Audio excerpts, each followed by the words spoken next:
What started off as a small lie but then snowballed into this is my life now. I was a new graduate student freshly arrived in the US and very poor, and I couldn't afford a laptop.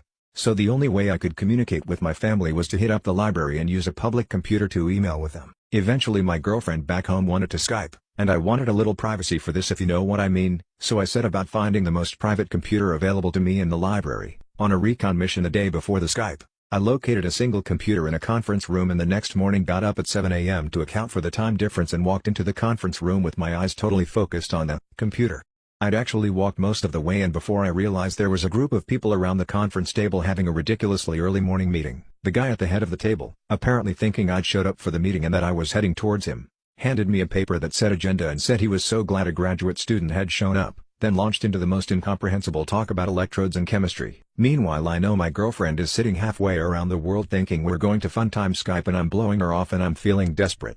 But everything I knew about US culture was only based on movies, so I have no idea if I can just apologize and leave or what. I miserably sat down for the incomprehensible meeting, rehearsing all the excuses I can give my girlfriend when we talk later. I was barely paying attention. Eventually questions were directed at me and I confessed that I'm a new grad student and I don't know much about the equipment they're talking about. Everyone excitedly tells me all about it and I still don't totally understand what they mean. Except I'm starting to get that they're going on a research expedition to Antarctica and they're building a piece of equipment to bring with them. By the end of the meeting I'm part of the project. 6 months later I am in Antarctica helping to operate this equipment. I appear briefly in the background of a Discovery Channel documentary, only black guy within hundreds of miles so easy to spot. I happily transfer to this other lab in this other field for my fully paid for PhD. I am considered a real go-getter.